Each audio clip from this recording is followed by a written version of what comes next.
Now, there's a misconception out there that the CX-7 is a Mazda 6 turned into a crossover. Not at all. It's actually a completely different platform. The last time Mazda had a mid-size crossover was back when they made the Navajo, which was paired up with the Ford, Explorer of that age? I don't remember. But I think it's a really good-looking SUV, especially for the price. It looks a lot better, to my eye, than the MSRP would suggest. Let's check the tech.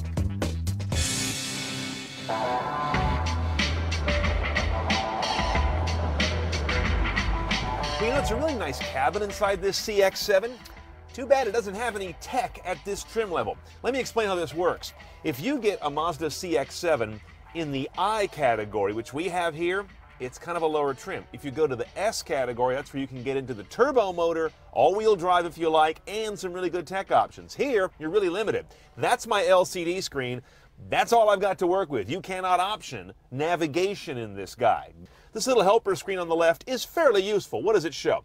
It'll show you various sorts of vehicle maintenance stuff, your average fuel economy and speed, and a pretty good music display. That's nice to have also. And that's it. Over on the right is their rendition of the traditional Japanese eyebrow screen, which gives you all the basics, always there. A persistent display, always a good idea. Your media sources are a 6-disc in-dash CD changer. Again, you know, if you load that up with MP3 or WMA discs, which it will digest, you can get a lot of tracks in there, so it's kind of a virtual iPod. That's good because there's no iPod connector on this car, not dedicated nor via USB. The best you've got is a standard aux jack down here in the console. Aux brings you to either Bluetooth audio or that aux jack we saw in the console. Notice on Bluetooth audio, I am getting my meta tags. That's nice. Now here's an interesting feature they kind of took from the GM playbook. See where it says push for play pause down here? If you're on a radio station, for example, I can hit this guy for pause. When I pause it, it'll hold my radio playback. I'm not sure how much of a buffer it's got, and then it'll pick it up later when I push that button. Now all that stuff goes out of a Bose audio system. Again, we're at the touring level on the I family of CX-7s. This is really complicated. Over here, your audio controls, they have Audio Pilot, which is the noise cancellation thing. And then of course, bass, treble, fader, balance. That's about it. There's no mid-range or anything like that. Now notice you also get a backup camera on that little screen, which is interesting. It's a nice feature, again, on a car where you can't even option navigation. Weird mixed messages here, where you can't get an iPod connector, where you can't get USB, but you got pause play of audio, and you got a backup camera. The camera is nice and sharp. You know, it's funny. When screens get smaller, they look better. This is why your iPhone looks so great, and it's hardly even trying. Small screens tend to look really sharp. This one benefits from that, but again, I felt always like it was claustrophobic, like, do I really have a good idea what's back there? In this case, I'd rather have poorer resolution and more real estate for a backup camera.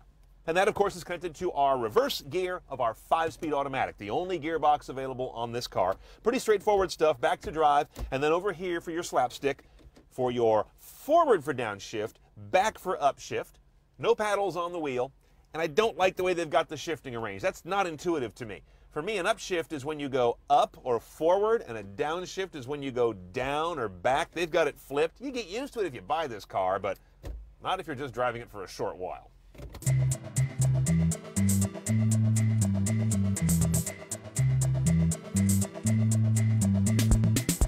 Now, as I mentioned, we're looking at an I-trim CX-7 here. That means we've got a 2.5-liter inline-4, naturally aspirated, sitting side saddle across the front, driving the front wheels only.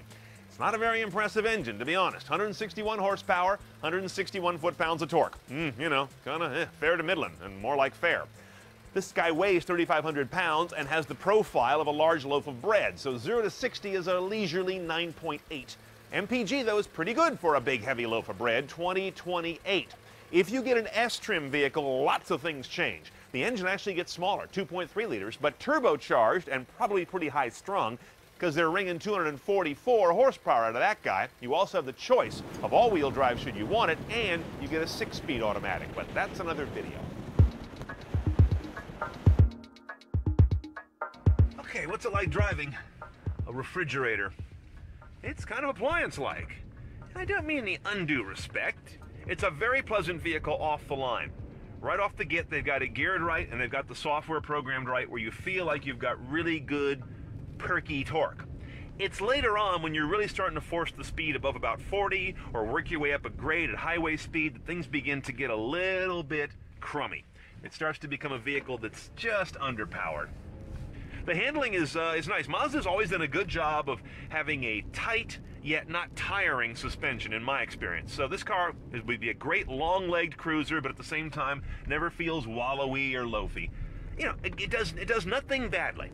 I'd like to consider that 2.3-liter turbo engine, but my concern is in a 3,500-pound vehicle with big wind resistance that you're going to have a high-strung, very peaky motor. That's small displacement. They must be blowing the hell out of it to get 244 and sufficient torque to make a big difference. So I don't know if that's going to be more satisfying than this guy. Shifting helps a bit, but lack of horsepower and torque is lack of horsepower and torque. There's no way around that. And if you see back there, lack of a third row, of course. You have a spacious 2 rows is kind of how I feel about this car. And inside, it's quite nice. The light interior does help. But nothing cramped about it, even though it's only a midsize.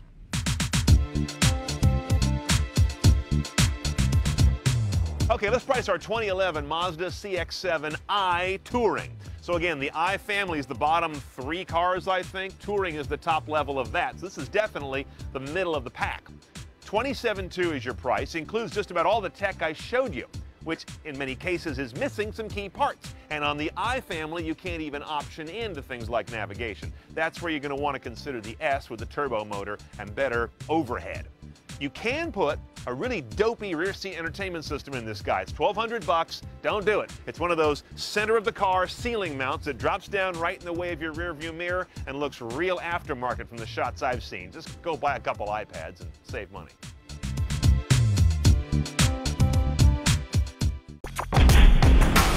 Hey guys, Brian Tong here, and if you're looking to see the top dogs in tech face off, then you need to watch CNET's Prize Fight. We'll throw touchscreen phones in the ring, reignite the console wars, battle web browsers, and more. So you can find it all at cnet.com/prizefight, and I'll see you there. Whoop-ah!